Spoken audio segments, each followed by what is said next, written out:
Good afternoon and welcome to Tree Talk, episode 199, with myself, Jack Neville, and Matt O'Callaghan of the Weekly Observer and Vale Star. Apologise if my voice is a bit squeaky. I was at electric picnic at the weekend. Matt, you could be the same. Being in Everton for the derby, but we're back anyway to look at, I suppose, an eventful week in the Limerick Senior Hurling Championship. We woke up to great news this morning from the football point of view. Martina McMahon was at it again at the weekend, and we've ladies football and Camogie to look through as well. So stay tuned for all that and more. The impression the game you get out with what you put into. It's like a walk of life. If you're good enough, go out and get it, no more about it. But not so much control in the centre of the field from Kilkenny as Richie Bennett sends it high and over the bar. Your mother sends you down to the shop for a pound's worth of goods and she gives you 50 pence. You can't get the pound's worth of goods, can you? Just about kept in. Oh, well done, Shorty Buckley. To do that to Tomas O'Shea, he deserves to score from here. One of the highlights of the Sunday game. Limerick went out there from the word go today. No more about it. They made all the running, that was it. Put the ball over the bar and the back of it, and that's it. No ifs, no buts. Is there much time left? We have a couple of injuries. Here comes Cian Carey. Carey leading the charge of the right brigade. 45 metres out. He's a chance to score. He's put it high. There's no sympathy in this game for anybody. I suppose there's only one place to start, Matt, and that was with the derby on Saturday afternoon.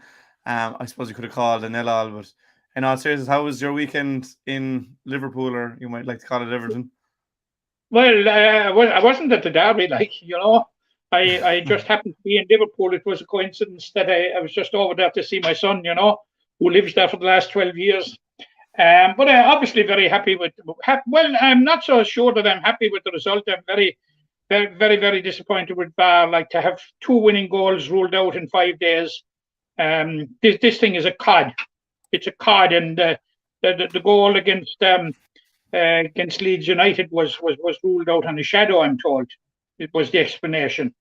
So, if we're coming down to this, what's the future of the beautiful game? The whole this whole bar thing makes me sick. Yeah, I wouldn't be keen on it myself. I was watching a small bit of it.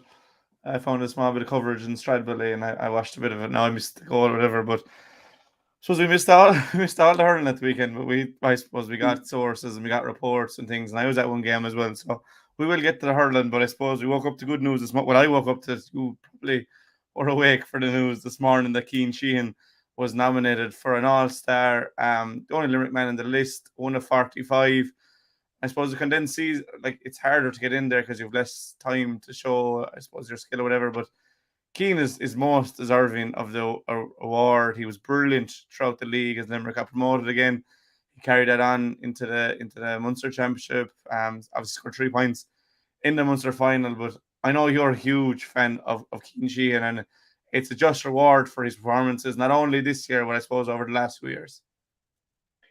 Yeah, Jack. As I was saying to you off air, I saw him. I saw him on his debut for Limerick, and I happened to be doing commentary, co-commentator with Liam Mahon in the particular game, and I remember saying in that particular game that we had unearthed a special talent, and anything he has done since hasn't disappointed me, and hasn't changed my mind on that view. Now he's been dogged a bit by injury, unfortunately, Jack.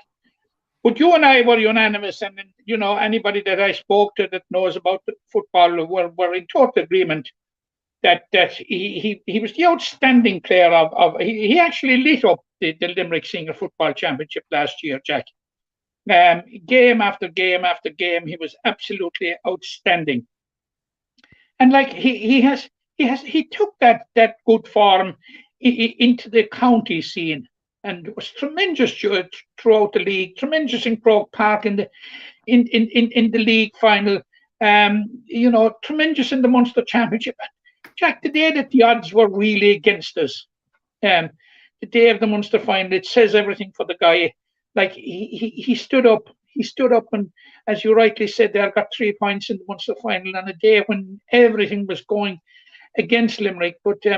He was a beacon on that particular day, and it's a richly deserved nomination. And I hope to God, Jack, that it translates itself into an all-star, because he has been absolutely outstanding, absolutely outstanding. And just like to make a point, and I was just thinking of it this morning after I saw the announcement that he was nominated. Newcastle West are unbeaten in the Limerick Championship, Jack, and they played a couple of games without him. Yeah. Which is pretty ominous when you have a guy like Keane Sheehan about to come back into your team. So yeah, but look, heartiest congratulations to Keane. I'm absolutely delighted for him, and it's I have to say it's what I expected from him. He's an extraordinary talent, and like it really has come to the fore in the last couple of years. Yeah, I suppose there was a long time in Corbin. 2020 was the first nomination in 10 years since John Galvin. So to see 2 and 3 years just shows where Limerick football is going. Obviously, we're still get to know the new manager, but the best luck to Keane. It will be hard to break into that team, obviously, with it nearly your All-Ireland winners are guaranteed 6 or 7. Your runners-up are going to get a few more. Dublin will always be there. But the best luck to Keane. It's the end of October that those results will be. 28th of October, the banquet is on, and let's wish Keane the very, very, very best of luck. Yeah, the team will be announced beforehand. The football team, that's right. The hurling team then will be announced on the night. We'll get the nominees tomorrow for the hurling match. You'd probably be expecting the 15 again. Oh, absolutely. No question about it. If anyone that would dispute it, I'd say to them, start with letting me know who you let out. Yeah, I think if there's 45 places, I think definitely there's room for the 15 Limerick lads. But I suppose it's just a more special achievement on the football side of you, because we very limited that we get someone nominated. Just to see Keane among those names, just to see Limerick amongst all the Kerrys, the Dublins, the Galways, the Mayos this world, it was just nice and refreshing to see. So the best of luck to Keane in October with that. And I suppose he could very well add a club championship medal to that, Matt. In the meantime, I know the county final, I think the county final is due that weekend, if I'm right, or maybe the weekend before. So it'd be hard to rule out him putting an all-star with a county championship medal. But yeah, well, I wish Keane the very, very, very, very best of luck. He deserves it. He has given great service to his club and to his county, Jack. Absolutely. Yeah. And his performance over the last 2 years is just, it's just what's in him, as I said, right from the start, I recognized him as a special talent, and as I said, he was dogged by injury, which can happen to any player, and you just wonder. But then when he's got a clear run at it now, he's been simply phenomenal. Yeah, phenomenal is definitely the word for it. And again, best luck to Keane. I suppose the hurling was the big story of the weekend, Matt. And I'll just run through the results if I can get them there. Kilmallock hammered Adair. I was at that game. It was a really one-sided game, and we will get to all those in a minute. The Piercing, I suppose, was the manner of their victory over Patchwell, 123, 12 points. Doon beat a hand, 5-14 to 13 points. So Liberties beat Blackrock by a point, 23-22. KP beat Paddy Brown by a point, 117 to 116. And Gareth Bland had 4 points to spare over at Mungo St. Paul's. But staying in that top division, we'll say Group 1, Adair, 17 points to 326. That's an 18-point win. Doon won by 16 points. The Piercing won by 14 points. That gulf there is worrying, Matt. It is, Jack. It's very worrying, and the restructuring of the championship was geared at eliminating those type of one-sided results, and it looks as if the gap between the top 4 and the rest has not closed. Now, all right, you might say Patrick's Well are struggling a bit, but there are reasons for that. That Patrick's Well have come back a bit towards towards a hand and there. But I think it's most disappointing, and it is becoming more predictable that we're going to have the same four in the semi-final year in, year out. That quartet needs to be gate crashed, Jack, in the interest of the health of Limerick hurling. Now, I know that there will be two teams coming up from Section B to contest the quarterfinals. But like if you look at the quality this year of the Piersic, Kilmallock, and Doon, I think they have driven on, actually, Jack. I think those three have probably driven on. Now, there are good reasons for it, and we've well documented the reasons as to why Patrickswell, in normal circumstances, you'd have Patrickswell up there with him. But Patrickswell have had a difficult time. If you somebody 2-time hurler of the year, Keane Lynch, lose somebody in All-Star like Brian Murray, who's been and never present for almost 2 decades. Josh Considine is missing. Kevin O'Brien missing at the start of the year.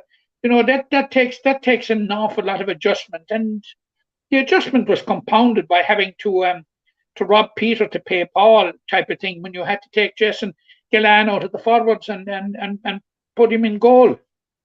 Yeah. So there are circumstances as to why Patrickswell this year are not the force that they were in recent years. Yeah. But having that doesn't camouflage for a minute.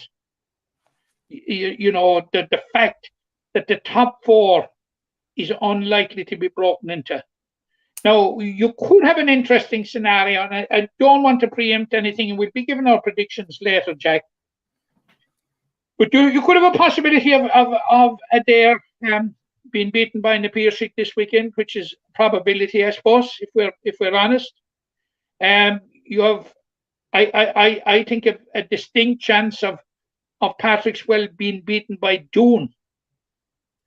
So, you would go into the final round at that stage, Jack, with just one place up for grabs, which isn't a very healthy situation, because if the games go to forum this weekend, come Saturday evening, you could have the Piersic on 8 points, Kilmallock and Doon on 6 points, Patrickswell on 2, and Adair and Ahan on 1.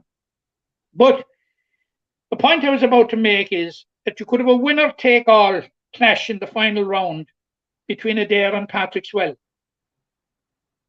But have Adair shown enough of a revival this year? Have they shown enough that they're closing the gap, that they will even take a depleted Patrickswell? I'm not so sure they have, Jack. Actually, I think they haven't. I've seen Adair play twice against Doon.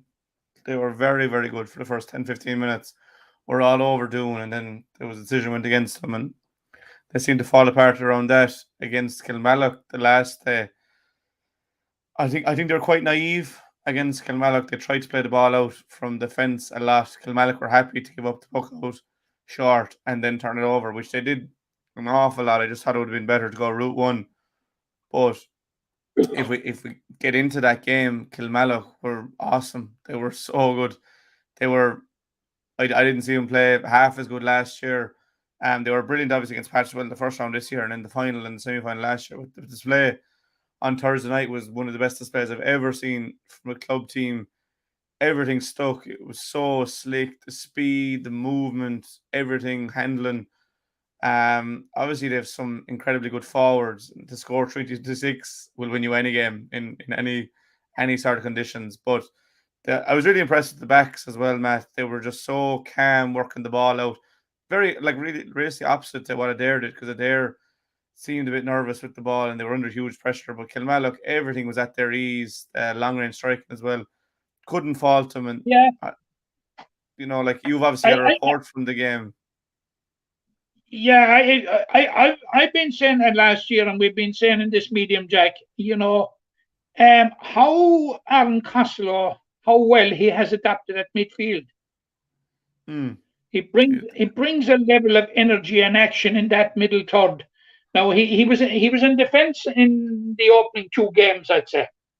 Yeah, he And was. he was back at midfield now and in against Adair, and I think he's a huge figure when he gets out there at midfield with himself and Rob Hanley. You know, and when we saw him in the concluding stages of the championship last year, like when you know how effective they were. So yeah, I agree with you about Kilmallock. I saw the game with the Piercy, Jack. It was a bit. I was at it. It was an excellent game of hurling, Jack. But I came away absolutely convinced that we didn't see the best of either team. That there was quite a bit more in them, in each one of them, and so you know, even though now it was, as I said, it was a fantastic game, very good hurling, some great scores. The type of hurling that you'd expect between the top clubs of a county that has won 4 of the last 5 All Irelands, but I still left totally convinced that there was more in the Piercy and there was more in Kilmallock. Yeah, and there was certainly more in Kilmallock the last day. The only downside was Micheál Houlihan went off injured. He just had nice back on. Obviously, I don't know, will he be rested this weekend or not? But Conor Hanley Clark didn't start. He was one of their star men the first 2 rounds. So kind of just shows the strength and depth they have. They really have a lot of strength in that team. But they were just brilliant. Like, they would have put away any team if they played like they did against Adair. But I suppose, as you said, it's harder to play against the likes of the Piercy, and we said at the time that it could possibly be the final. They do seem to be the 2 form teams alongside Doon. Then on Saturday night, I suppose the Piercy could have seen that result, and they put down their own marker, the 123-14 win over Patrickswell. They didn't score what Kilmallock scored, but they just kept Patrickswell at arm's length the whole entire game. And like, Patrickswell were in a county final 9 months ago, you know, which it's hard to believe when you look at that performance, but they were just head and shoulders above them. Again, the forward unit they have, you know, is to die for. Dahi Dempsey and Conor Boylan have struck up a very strong relationship in the half-hour line alongside Kevin Downs, who's on the freeze and nailing them. And then obviously with Peter Casey, you got the goal. So, I mean, they've threats from all over the field. And you still have to say the Piercy are favourites, 3 from 3. They've beaten all last year's semi-finalists. You know, they've had the hard route and they've won, and they've just taken everything in their stride so far. They have, you know, I think they've been putting down markers even before the championship, because I saw them winning the league. I saw them in the league semi-final and I saw them in the league final. Now, they got a fright from Gallispalan in the league semi-final. Like they were up something like 12 or 14 points at half time. And Gallispalan had it clawed back and were leading going into injury time until Kevin Downs got a couple of late points to salvage the day from the Piercy. But they came out the following week, Jack, in the league final and just blew Adair away. They did so with what I was trying to calculate it at the time, or count it at the time, at most 7 of what would be that championship starting team. You know, so that will give you a sense of the sense of the sense of the strength of the squad as distinct from the team. So, like, it surprised me how comfortably they beat Patrickswell. As you rightly said, Patrickswell were county championship runners-up last year. And you know, Patrickswell always raised that game with the Piercy, but it was a very, very firm statement, from a very, very strong statement, in my view, from the Piercy.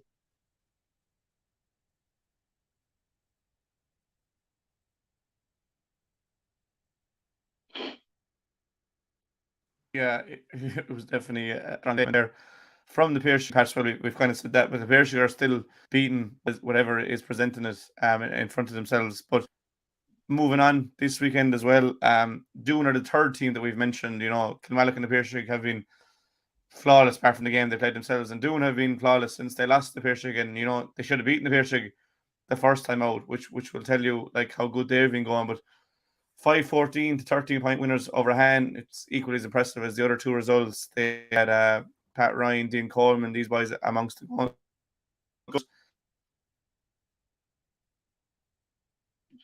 They welcomed Adam English back, a phenomenally good outfit, and they have patched well this weekend, and they'll be looking, I suppose, they can cement their place in the knockout stages with another win.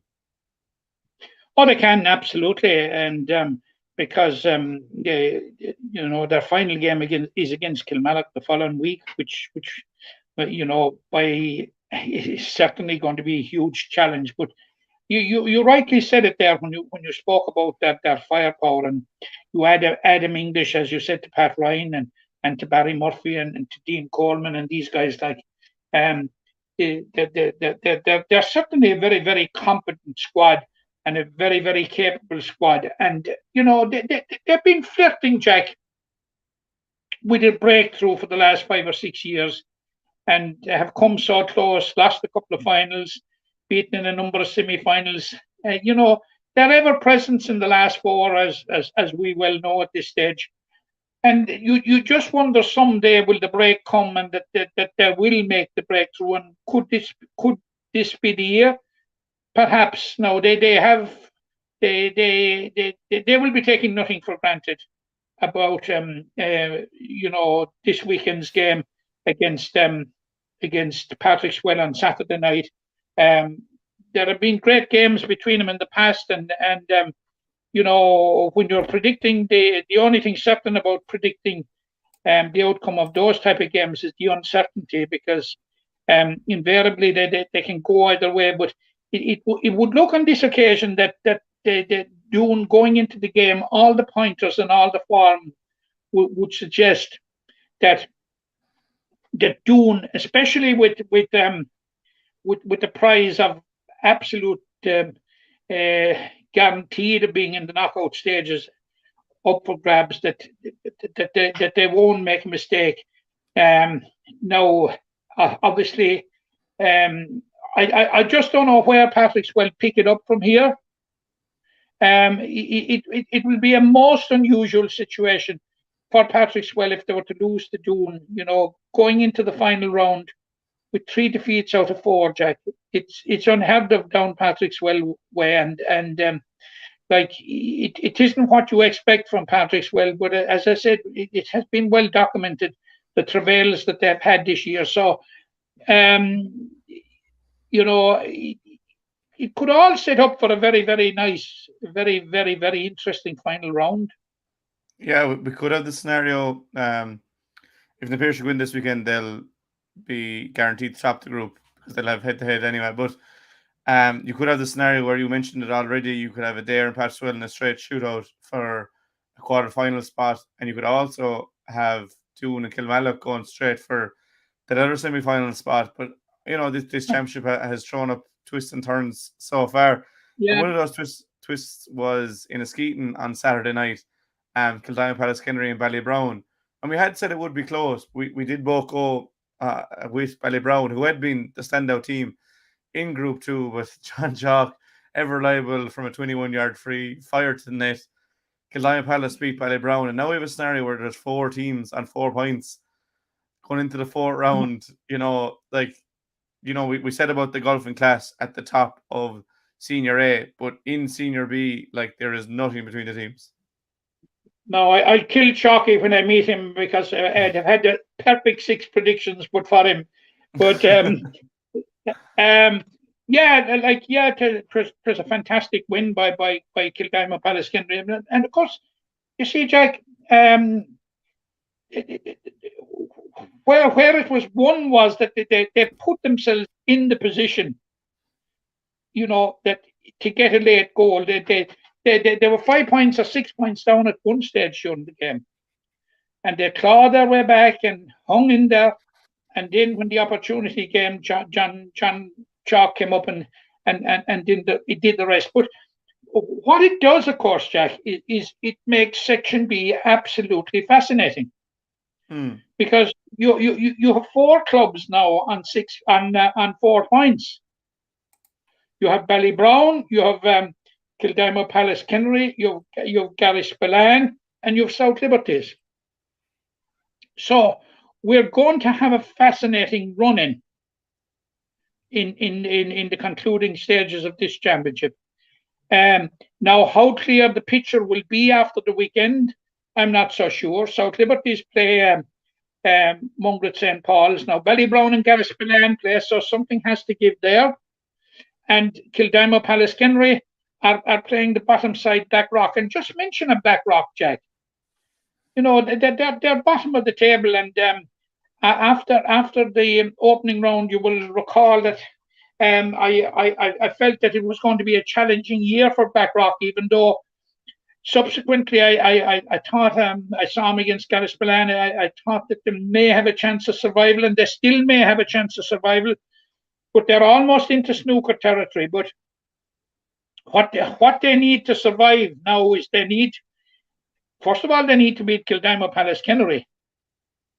But if they don't beat Kildimo Palace Kenry, there is still a route for survival, believe it or not, where South Liberty is to beat Mungret, because Blackrock and Mungret meet in the final round. And if that scenario emerged that both were beaten this weekend, you'd go into the final round with Mungret on 2 points, Blackrock on none. It would be a straight fight where Blackrock to win that game. They would edge down, they would send Mungret back down on the head-to-head. So it could be very, very fascinating coming up to the last day, coming up to the last round in 10 days' time. But Blackrock, you have got to spare a thought for them, Jack, because they've lost their last 2 games by a single point. Yeah. You know, which when that happens, we saw it last year with St. Kieran's. Yeah, you know, in the truncated group stage of the football championship, they lost their 2 games by a single point to your good selves in Ballysteen, I think, and to Galtee Gales. Yeah. Yeah, which sent them cascading into a relegation playoff. You know, and we can see the transformation that's in them this year. But you know, Blackrock are, well, you know, you're bottom of the table and you're pointless because you don't win matches. But they haven't had the best of luck along the way. Like they led Garrish-Ballan by 1-2 by 5 points, coming up to the hour mark, and you know, were hit by a Garrish-Ballan tsunami of 1-3 without reply. But you know, all right, they didn't close out the game, and that's what you get. But there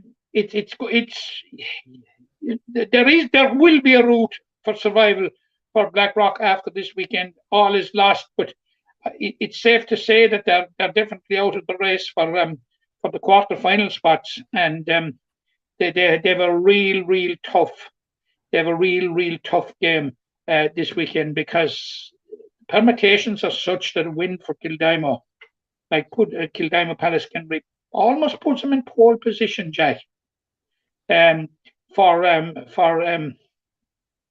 quarter-final place, and all that would do, Jack, is that it would continue the progression that we have, the graph that we have seen from Kildimo Palace Kenry over the last number of years, beaten in the 2019 Premier Intermediate final, winning it the following year, coming up single last year, consolidating, and the next step now is to get to a quarter final and possibly get promoted to Section A.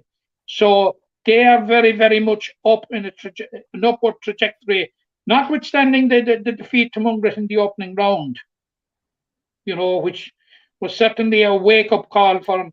But yeah, Blackrock face a very, very formidable Kildimo Palace Kenry side. Now, Thursday evening, we're going to have a very interesting game between 2 sides that are on 4 points, and something has to give there between Garrish-Ballan and Ballybrown, and that will be a very, very interesting game. The winner again taking a joint stride towards a quarter-final place. I have a feeling that Ballybrown are going to bounce back, Jack. Yeah. they will be stung not just by the defeat to Kildimo Pallaskinry, but more so by the manner of it.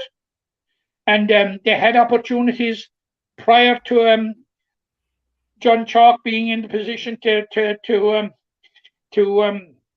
inflict the first defeat on them, because some of their shooting, in particularly in the second half, I think was very, very wavered. When when they should have been building a match-winning lead, they weren't doing it, and I suppose it's something that they're going to address in the coming week. And it'll be a hot and a stung Ballybrown that will hit the pitch in Carrick-on-Dish tomorrow evening, and that should be a great game between Ballybrown and Garryspillane, because Garryspillane are no shrinking violets to anybody. So, a very, very interesting game.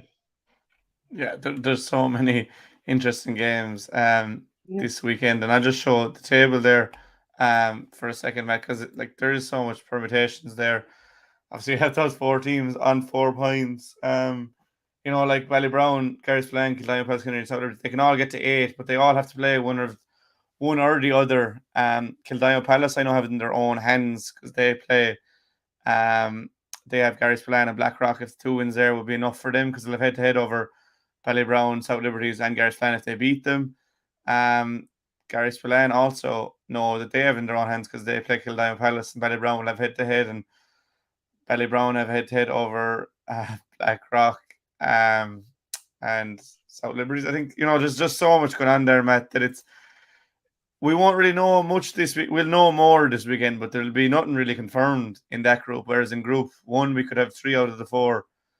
You'll have teams that take a giant leap towards it, but it's really fascinating. It's great to see that there's so much competition, because in the top tier there is that gulf. But it's refreshing to see. Well, you're a 4 out of 4 if Patrick's well beat Doon, and you wouldn't know. You would. You're a 4 out of 4 if Patrick's well beat Doon. Well, it would depend if a dare win. They can go past. Yeah. It's likely that we'll have 3 of the 4, if not 4 out of 4 this weekend. But just to run through the fixtures, on Thursday, as you mentioned, you have Ballybrown versus Garryspillane in Carrick-on-Lish. In Group 2, also in Group 2, you have Munger St. Paul's versus South Liberties on Friday at 6 o'clock. And then on Saturday at 2 o'clock in Ballygran, Kilmallock Pallaskinry versus Blackrock. And then Friday in Group 1, you have Kilmallock versus Sheehan in Doon at 6. And then on Saturday in the Piercing versus Dare at 6 in Carina, and Parswell versus Doon at 6 in Kilmallock. That game will be streamed live. We'll get to our predictions in a while, Matt, but there is some tasty clashes in there. Before we move on from the hurling, the Premier Intermediate Championship table will make for very good reading for you. It hasn't really been your year in the football out there in Badlanders and Glenrue, but that'll make nice reading. Went into the round level with Bruff as top of the table. You're out there on your own now. Another win for Glenrue. They beat Knockany 117-16. Monaleen beat Bruff to move into second, 24 points to 217. Newcastle West beat Effin 115-13. And at the bottom of the table, Capmore finally got a win, 219 19-point winners over Drumnachlacha. I suppose it's very interesting there, Matt. There's only 5 points separate the top 6, top 7. We'll say. There's only 6 points in bottom and top, but it's very hard to call. A Glenrue win will get them through. We think from our calculations. First of all, can I congratulate you with your choice of background for the table? Beautiful green and black of Glenrue. There's white there as well, but I was going to go for the navy with the black. It's just easier to read. It's not a Glenrue thing or anything. But these fixtures this weekend will say Knockany, Capmore, Effin, Glenrue, Bruff, Newcastle West, Drumnachlacha, and Monaleen. Another win for Glenrue, and they're true, Matt. They seem to be the frontrunners in the competition. And to be fair, ever since they got up for intermediate, they've reached the semi-finals, and they're on course to do so again. Yeah, they even before they won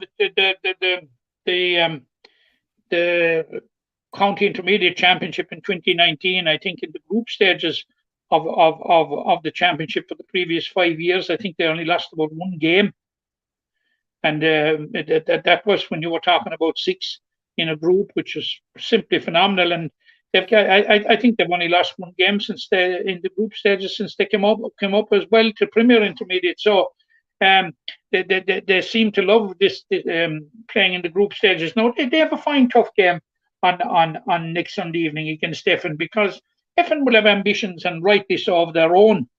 In that they have 4 points. They're very, very much in the mix for a semi-final place. Both you and I were very, very impressed with them in the Intermediate Championship last year, and I think at the outset we felt that they would possibly be one of the 4 that would make the semi-finals. Now they lost very heavily to Brough in the opening round, which actually surprised me, and I was at the game, and it was a very, very disappointing game for Effin, and a very disappointing performance by Effin. But Jack, the manner in which they bounced back with back-to-back wins over Drummond Attacker and Knockany, they certainly made a statement. Now they went down to Newcastle West at the weekend, and I think that all their troubles were in the second half when they only scored 2 points. They were up at half time, but could only muster up 2 points in the second half, which is worrying and alarming. But that'll be a very, very tight game between Glenroe and Effin. It always has been down through the years. South Championship, and they actually met in a county junior final in '92, Jack, and Glenroe won it narrowly, having trounced Effin in the South final that year. But in that short space of time, until Effin picked up an awful lot, I think there was only a point or two in it in the finish in 1992. So there's usually very, very little between these two sides. You have a couple of very, very interesting games there. Brough and Newcastle West tomorrow evening is going to be a very interesting game. Very, very hard to know where Newcastle West are at, but certainly they're in a strong position to make a bid for a semi-final place, and it'll be interesting to see how Brough will react to a first defeat of the campaign to Monaleen last weekend. But that's going to be a very, very, very interesting game, and I've a hunch that Brough, they really need, Jack, if they're to harbour genuine semi-final ambitions, they really have to go out and win this game, Jack, because they're going to be confronted with getting at least a minimum of 3 points from the 2 remaining games if they don't do so. And their next game is against Glenroe, who beat them last year. Yeah, it just gets kind of messy then when you lose head-to-heads to the teams around you. You're banking on other teams getting results, or it going down to score difference and things as well. I know Cappamore got a win as well. It's really against them, but I mean, I wouldn't rule them out to win 4 in a row after last year. It's very hard to call that, man. And then equally at the bottom, Knockany on a point, Lack on 2, Cappamore on 2, Effin on 4. Imagine they'll probably be safe, but they're kind of all in and around that one area that one wrong result could really prove detrimental in Premier Intermediate Championship. But it's a cracking championship. We've always, I suppose, praised the Premier Intermediate Championship. If we're focused on the top already, Jack, of the table, but if we focus on the bottom for a few minutes or a minute or two, there's a basement battle there this weekend, because Knockany are playing Cappamore. Now, Cappamore have had lift-off against Drummond Attacker last week, and it's very, very hard to see them not building on that. But Knockany are dogged fighters. When their backs up to the wall, it's then they're at their best. But I think this is going to be a huge challenge for them, because I think the main talking point, particularly after the first 3 rounds, Jack, and was that Cappamore were at the bottom of the table and pointless. Not just because they were in the final last year, but just because of the strength of the squad that they have at their disposal. It certainly, and I felt all the time that it was an absolutely false position for Cappamore to be in. And you're right, they have the potential to go and win the 4 games, and which if they do, and we spoke about it last week, that it was their only route to salvation. That they could make a semi-final place. But look, they'll be taking it 1 game at a time. They won't be looking beyond Knockkenny and beyond getting that second win. And the first part of their season will be, to put fears of relegation to bed. And were they to beat Knockkenny, they'd be in a very, very strong position to do that, Jack. Now, you have the other game, the remaining outstanding game is the meeting of Drummond Atlaka and Monaleen. Now, Drummond Atlaka won on the opening day against Knockkenny, but they have really struggled since, and they're desperate in need of a win. Now, I was out last night, Jack, at the county under-19B hurling final, and they won a great game against Belleville Gales. It was a very, very high standard for under-19B, and if you like, in many ways, a microcosm of the strength of Limerick hurling at the moment, and the county that has won 4 of the last 5 All-Irelands. I know I'm being repetitive now at this stage, but we saw a great display there by Keane Scully, who scored 12 points. So, but whether they'll derive inspiration from that or not, but losing to Monaleen is not an option for in terms of survival for Drummond Atlaka. But Monaleen, of course, they're on the threshold of making it to the semi-finals. They're like Glenroe, even though they're a point behind Glenroe. Another win would virtually seal a semi-final place for them. So, it's hard to see Atlaka getting anything out of that.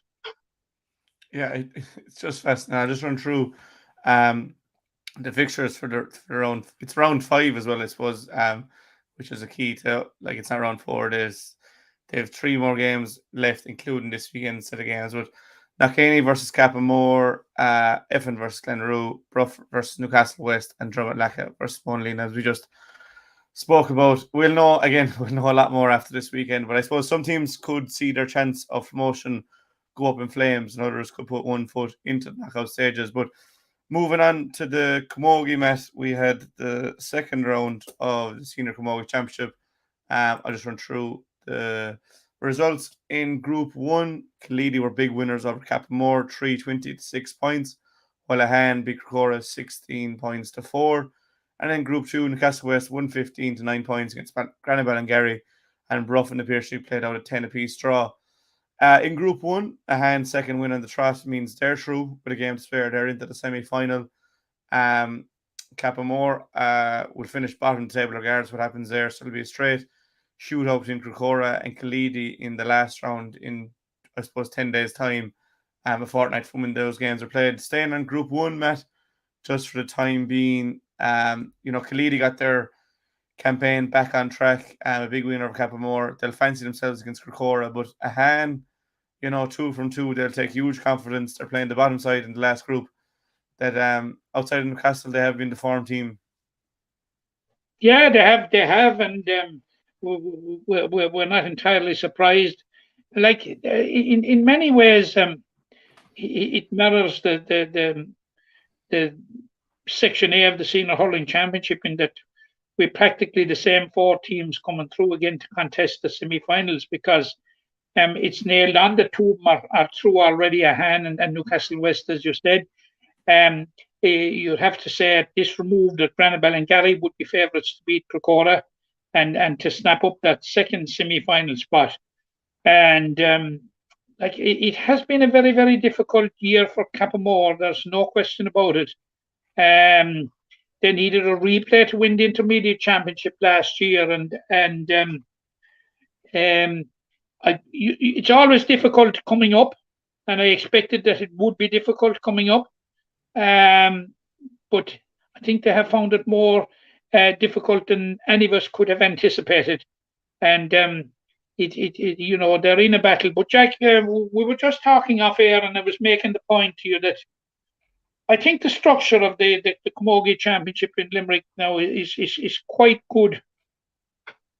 You have 8 clubs contesting the senior championship. You have 2 fours.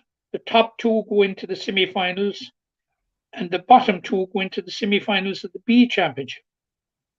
So, like, there's no shortage of games, and there's no shortage of goals to reach for.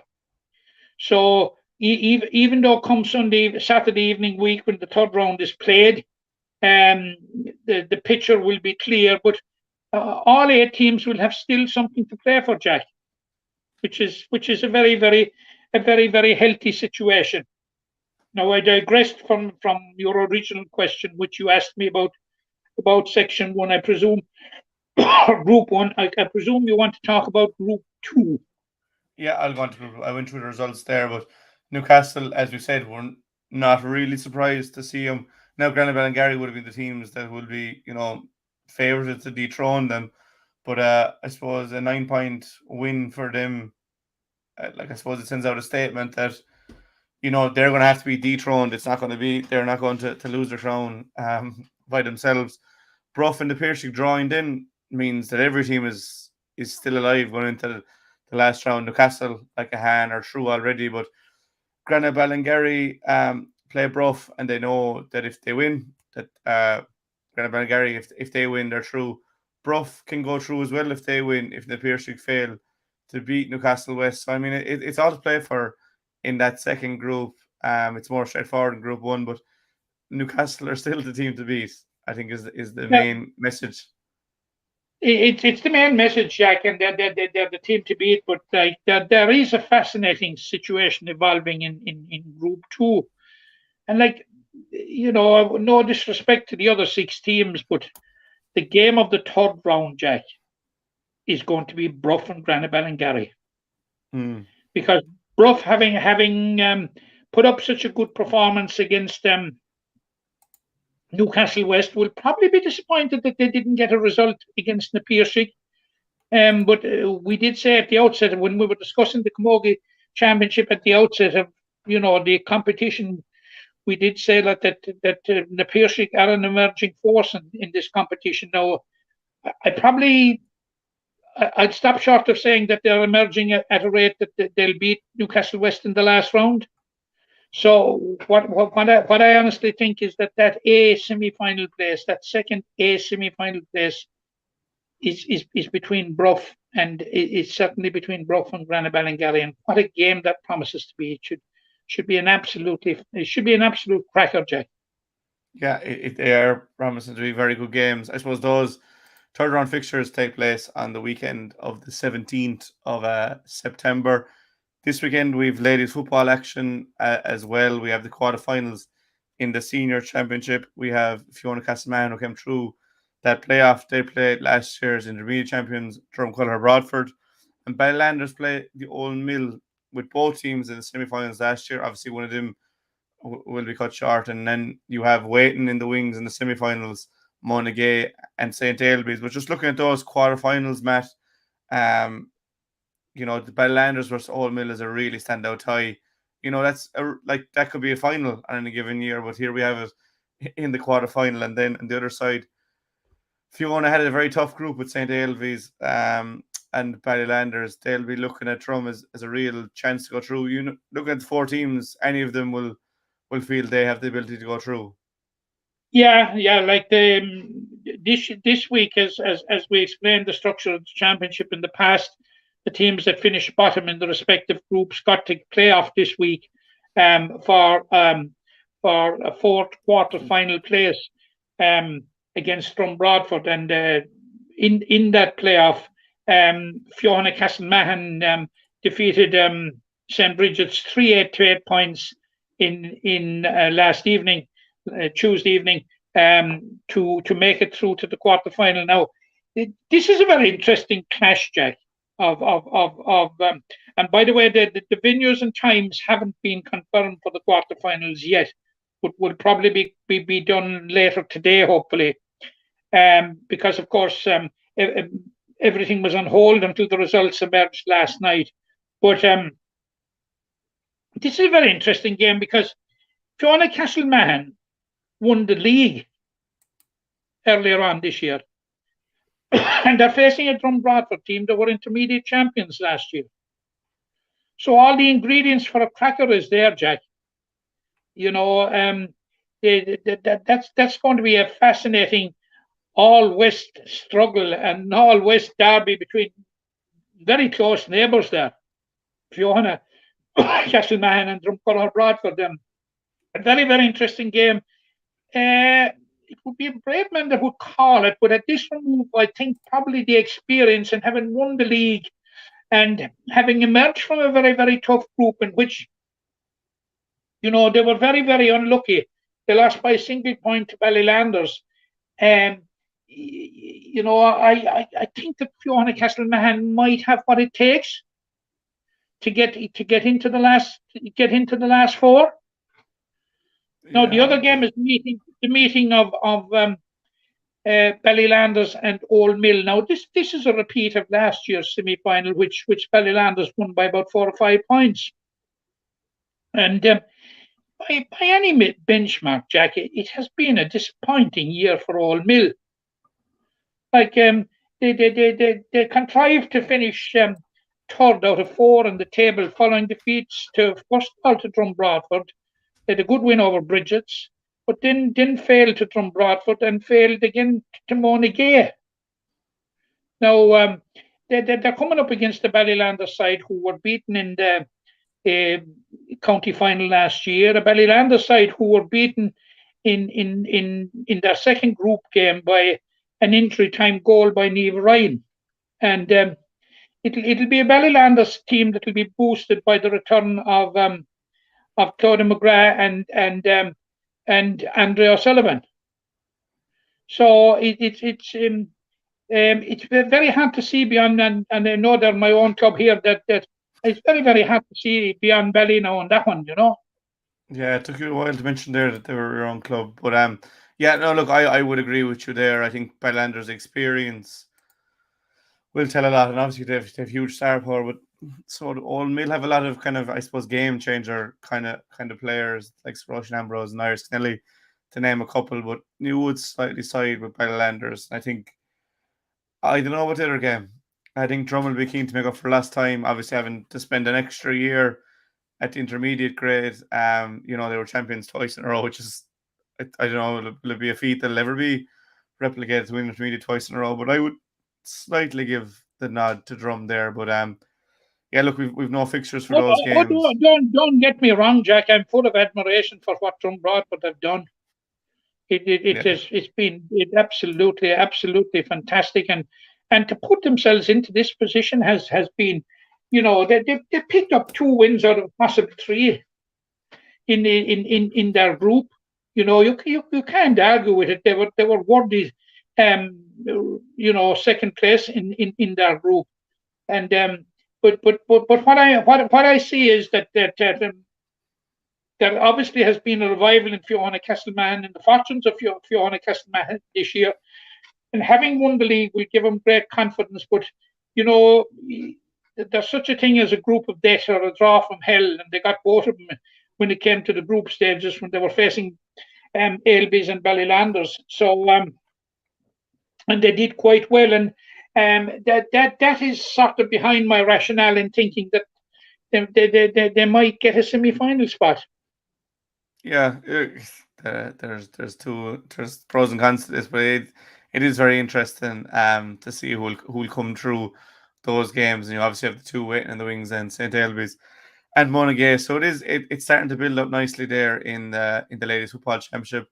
I suppose over the weekend as well, we had Martina McMahon doing what she does best and winning All Ireland's, a 5th for Martina. She's joint level now at the top. She said in her interview after winning the All Ireland Ladies Senior Softball title that she's happy to reach the record, but she wants to break it. That's just the nature of the player. She is a phenomenal athlete for Limerick. 4 in a row. We have spoke about her at length before in this podcast, but she never ceases to amaze us. And, it's an incredible achievement. Like, we talk so much about the Limerick hurlers that have won 4 All-Irelands in 5 years, but Martina has won 5 herself. It's phenomenal achievement. And she's against one of the greatest players of all time in Katrina Casey. They've a huge rivalry. It's brilliant for the sport. And it's brilliant that, Martina was able to come out on top yet again over the weekend. Yeah, and throw in the fact that she's a world champion, I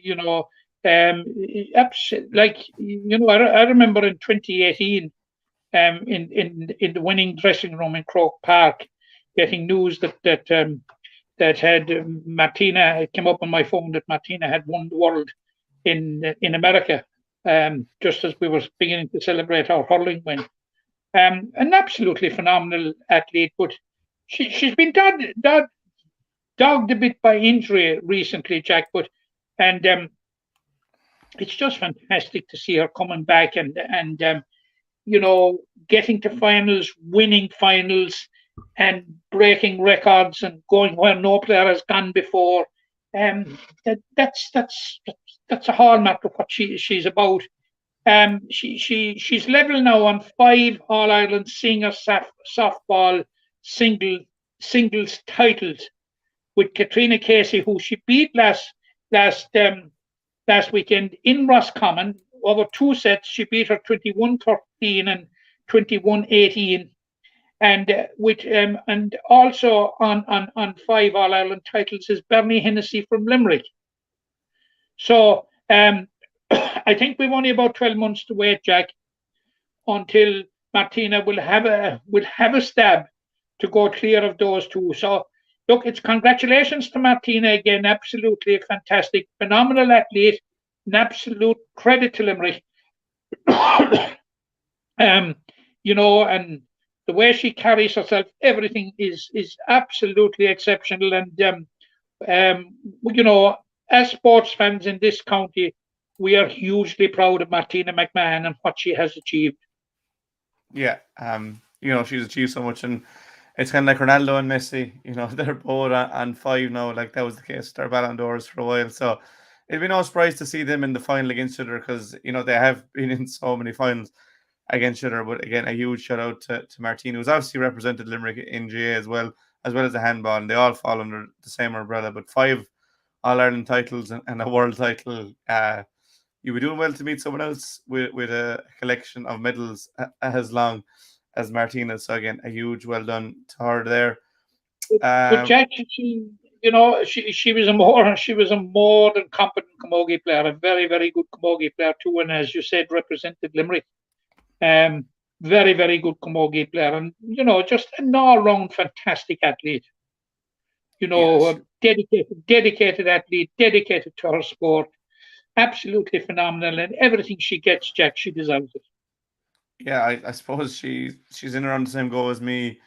We used to play camogie. She was playing with Croke at the time. I'd say it was maybe even under 8s, under 10s, and she used to destroy us on a regular basis. And we even had a plan in place for at under 8s, which just shows how good she was. And I often left the field in tears because of Martina. So it's good to see that you were so upset as a young fella that this player has gone on to prove herself to the world. So I mean, it wasn't too bad that we were getting. How many All-Irelands have you, Jack?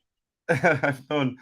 You have a bit of catching up to do with your old adversary. So if I could catch this litter now, not to mind with an All-Ireland to be all equal. But yeah, look, again, a huge congratulations to Martina, a phenomenal athlete and a wonderful Limerick lady, and the best wishes to her. I think she's a doubles to come yet, but I suppose it's a long way away. But 12 months down the road, hopefully the injuries can stay clear, and we'll see her against Katrina Casey again in the final, and it'll be the battle for 6. Again, before we finish, Matt, I don't think we've any other business to do. You'll prove me wrong after this if we do, but we'll move on to our predictions as always, Matt. Let's check before you go on there to the predictions. I've been out there now at a couple of these under-19 finals, and the standard has been absolutely phenomenal. Bruff and Ballybrown, an absolute cracker. And I saw Drummond Clack and Belleville Gales last night. And a couple of people have expressed concern to me that there are straws in the wind that this competition may be in the future and in the near future be discontinued. Jack, I certainly hope that it's nothing more than a rumor and that it's totally unfounded. Because the atmosphere in Carrick and Lish the night of Bruff and Mona Lean was simply fantastic, a huge crowd. And again, that was replicated last night, and it was backed up by 2 games of a very, very, very high standard. If you walked into Knocklong last night, you would really, really struggle, Jack, to accept that it was B hurling. You would really, really struggle. To me, it was a classic example of the rude state of good health that Limerick hurling is in at the moment. And I would say to those that are the proponents of any such idea, I would say hands off those competitions. I've seen 3 B finals. I've seen 3 under-19 finals this year. I saw the football final the previous week between the Gales and Bannog. Oh. Again, another very, very good game. And I know there were an awful lot of walkovers in the under-19 football championship. But I'm asking myself, does it need to have maybe tweak the scheduling of those competitions? Have a look at when is the best time to schedule them. I would say hands off those competitions, Jack. Yeah, they are brilliant. It's a good age as well. You have a lot of lads that are kind of with the adult team in their second year at the adult team, and there's a good bond within the older lads going to the games. I just see with Ballysteen. I was involved with the 19 setup. There was a great buzz around them. They got the county semi-final, and look, it was awkward enough with the senior on at the same time, and we did have to rearrange fixtures, but there was a huge desire there to rearrange those fixtures. There was never a case of we just won't play the game. It was always a case of when can we. So I wholeheartedly agree with you there, and the importance of that competition. It's a very good grade to have between 19s, 21s, then you're adult, because you're going to lose a lot of players before they get the adult grade. So to give them as much chance as they can, because if you're going from 17 to 21, you're going to lose a lot of players. So I would definitely agree with you on, I suppose, on the state of hurling in Limerick. It's no surprise, as you said, that the B grade as I said, you would rightly struggle to accept it was B hurling last night, Jack. Yeah, that's the standard of hurling in Limerick is fairly incredible at the moment. And coming away from that, we got the draws for the month's championship, and they're way down the line. They're in November and December, but we have the Limerick teams. All the hurling Limerick teams are straight through to semi-finals. So I suppose another good thing from Limerick, coming from Limerick and All Ireland, and the Limerick senior football champions are into a semi-final as well, and an intermediate and junior will be in a quarter-final against Waterford opposition, but they're away down the line. But Jack, this was a concession that was given to Limerick and Kerry. Kerry, yeah. By the way, this extra time having been involved right up to the All Ireland final, I would like to make a point, and I would like to make this point very forcibly. Limerick GAA has never failed to have its competitions finished in time for the Munster Clubs Championship. Other counties have had, but Limerick GAA has never failed. And it was a challenge in 2018 when the All Ireland was much later, but they got the job done. Limerick GAA has never failed to have their teams ready for the Munster Club Championships, and well done to them for that. And they're not going to fail this year either. and would have been in time were they to be involved in quarterfinals. Yeah, I think with the way they have the bye now, it's 3 or 4 weeks for teams. It'll give them ample time to celebrate their Limerick championship success, and then they can refocus for Munster. But that's a way down the line. As of yet, again, before we go, Matt, we look into our predictions. We had the 7th round of it last weekend. Can you imagine? It's gone by so quickly. We both win for Kilmallock, Doon, Napier and South Liberties. You win for Gary Spillane against Munger St. Paul's, and you were one away, as you said. You were a John Chalk goal away from completing the perfect set. We both win for Ballybrown, and obviously it was Killarney Palace Skinnery's Day. That day, 5 points for you, 4 for me. We didn't get any results exactly right. I still have a 5-point cushion there that I'm happy to hold on to. We also you're out of sight, Jack.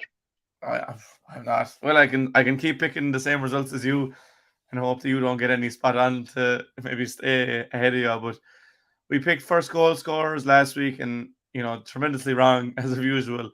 Out of 12 players, we picked 6 each. We got one right between us. Pat Ryan scoring for Doon.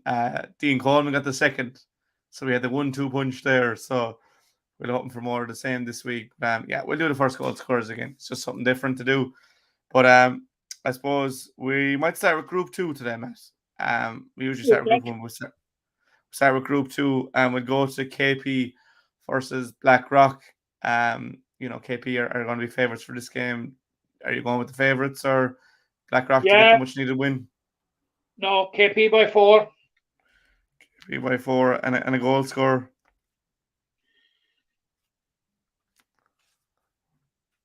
Colm O'Keefe. Okay, just taking that down. I'm going to go KP by 3.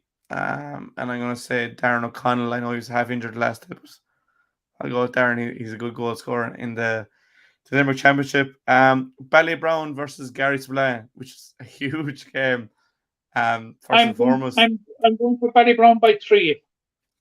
Ballybrown by 3 to get back to winning ways. What do Ballybrown need to do to win, Matt? Do you think?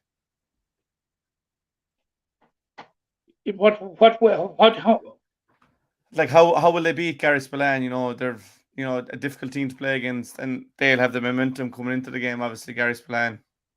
Yeah, the one reservation I would have about Ballybrown is how do they pick themselves up from the defeat and the manner of the defeat. But all they need to do is play the way they played in the first 2 games, and I think they would be quite capable of getting a result. But obviously they have got to sharpen up their shooting, because that proved to be their Achilles heel against Kildimo Palace Skinnery. We would be having a totally different conversation had their conversion rate been better in that game. Because Ballybrown would be sitting pretty on 6 points, top of the table. Yeah, an awful lot of wides there. More than 20, so you're not going to win any game. Well, you probably won't win a game with 20 wides. They nearly did, which just shows the strength they have, but they need to group. I'm going with a 4-point win for Ballybrown and Colin Coughlin to get the first goal. All right.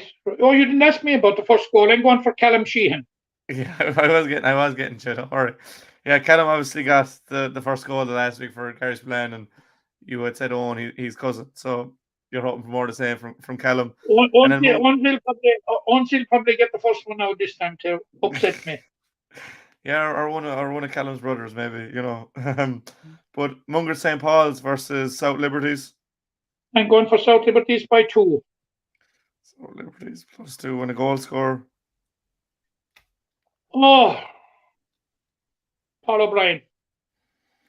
Paul O'Brien for Mungret. I'm going to go with a Mungret win by 2.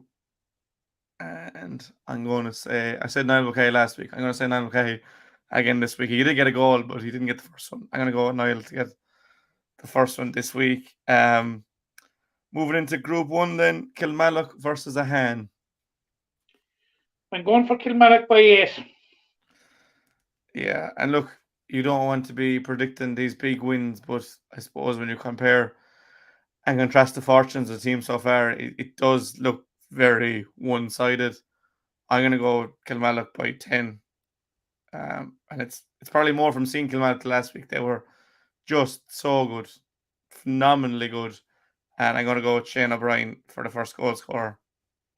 Shane O'Brien. Yeah. He was exceptionally good last week in Ballygrand. Like, you just have to laugh at how good this young fella is. He's 18, I It's think. unbelievable, and then he's the physicality to go with it, Jack. And he'll win balls that are less than 50-50 in his favour. He's just phenomenal. Like, he was marking Ronan Connolly, who has 3 All-Ireland medals, and he dominated that battle. As you said, you could give him any sort of ball, he'll win it. He's just a powerful young lad, young man. Yeah, like, I was talking to fellas there that wouldn't know that much about him, and they couldn't get over how young he was and even the size of him. But sure, I suppose his father is who his father is, and I'm sure they have a gym at home, and he's getting the best strength and condition out there. So it's working a treat for Kilmallock. Yeah, that's Kilmallock. We fancy Kilmallock. Na Piarsaigh versus Adair. I'm going to go with Na Piarsaigh by 8. Again, it just seems to be one-sided, Matt. Yeah, I had that down, but I'm going to go with him by 9, so to be different from you. Yeah, and a goal scorer. I'll go David Dempsey again. Dempsey. Always good for a goal. I'm going to go with Adrian Breen. Great faith for David Dempsey to get goals. He's got an awful lot of them. Yeah, no, now Peter Casey will be there for the first one. But sure, he's back in the goal hunt as well, Yeah, but sure, the Piarsaigh can get goals from anywhere. That's just what they do and the firepower they have. And the final game then, Patrickswell versus Doon. I'm going with Doon by 5. Doon plus 5, and to seal their place in the knockout stages, I'm going to go Doon by 3. I do think there's a kick in Patrickswell, but I do fancy Doon to just come away with the win. A goal scorer. Hope Dean Coleman obliges me this time. You're still going to try and toss it. I'm going to go with Adam English.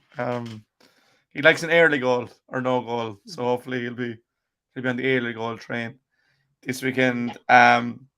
We bought in the Piarsaigh, Doon, Kilmallock, Ballybrown, and Kildare Palace Kinnery, and then South Liberties and Munger St. Paul's is where we differ. A lot of good games to look forward to, a lot of intermediate games to look forward to as well. Obviously, with the intermediate and junior A championships are tipping along nicely as well. We will get to those probably maybe next week, or we might have to do a separate podcast because we just don't have time to go through them all, and you don't want people to have to listen through things they don't want to. So, yeah, it's another exciting weekend, Matt, of hurling. You surprised me, Jack, that you think that people doesn't any of your dulcet tones that people wouldn't want to hear. I don't know what the tones today now from the roaring and screaming I did at Electric Picnic. My voice is just coming back to me this time around. But brilliant weekend in EP. That was my first time there. Tickets are out again on Friday. I think I'll be going again next year. Please God, just well organised. It's Joe to divulge from the GA. Like, you had Dermot Kennedy, the Coronas, Beltazoni are an Irish group, Blessed were another group. Picture this, a lot of Irish acts, on the main stage with huge audiences there, everyone knowing their songs. It was, really, really well done, well organised. They weren't international acts, but we don't need them because we're producing fantastic artists in Ireland. I saw a couple of the hurlers there as well, so it was good to see them get their day out. But yeah, that was my weekend. The voice is coming back right around. I'll be no roaring this weekend, only for a skeeting in the hurling. But we've an hour and 15 on the clock there, Matt. That's plenty. For a full fixture list, you can head on to the Sport Limerick website. You'll get them there. We also have ladies football this weekend, as we mentioned. But the weather has definitely turned, Matt. It's going to be a lot more difficult to play hurling this weekend. It is, and just as we speak, Jack, there is torrential rain coming down here in beautiful Glenroe. Yeah, in Ballyseam. Torrential. In Ballyseam, we're just after that. You're after getting. So it's after coming over to you there. you beckoned it over this way, so you'll be pleased to know that it worked. It's here. Yeah, It has reached us. it's definitely a weekend. If you're heading to games, make sure you have your umbrellas and even wellies if you want them. Your wet gear, like, because the summer Well, seems Jack, to be gone. I went out last night to the Drummond Belleville Gales final, and I was like an astronaut. I had pull-ups, the raincoat, the umbrella, everything. We can get a drop of rain till the game was till I was coming back to the car. Well, you're better off without, because in Laois the weekend we had torrential rain the first night that I was not prepared for. So I had a pair of my father's Oiler pants on, I had Wellingtons on, I had a jumper and a hoodie. I had a hoodie and I had a t-shirt and I had a jacket on. This is all on Sunday. I was well prepared Sunday, and I even had a poncho on me as well. There was no way I was getting wet. It didn't rain out till about 12 o'clock. So thank God I only got a bit of it. But yeah, definitely wrap up this weekend, lads. It's wintry conditions there, but hopefully the hurling can bring a bit of brightness to the weekend. But yeah, an hour and 15 on the clock, Matt. We'll leave it there. A huge thank you to everyone that listen now, listen lives, and we'll listen back again. If you have any question or anything, get them into us, and we'll answer them next week. And a huge thank you to you, of course, as well, Matt. Thanks, Jack. I'm sure I'll see you around the weekend. But again, many thanks to everyone, and we'll be in touch soon. The impression again we get out with what you put into. It's like a walk of life. If you're good enough, go out and get it, no more about it. Not so much control in the centre of the field from Kilkenny as Richie Bennett sends it high and over the bar. Your mother sends you down to the shop for a pound's worth of goods, and she gives you 50 pence. You can't get the pound's worth of goods, can you? Just about kept in. Oh, well done, Shawnee Buckley. To do that to Tommaso Sheehan. He deserves to score from here. One of the highlights of the Sunday game. Limerick went out there from the word court today. No more about it. They made all the running, that was it. Put the ball over the bar and the packed it, and that's it. No ifs, no buts. Is there much time left? We have a couple of injuries. Here comes Cian Carey leading the charge of the right brigade. 45 metres out. He's a chance to score. He's put it high. He's put it over. There's no sympathy in this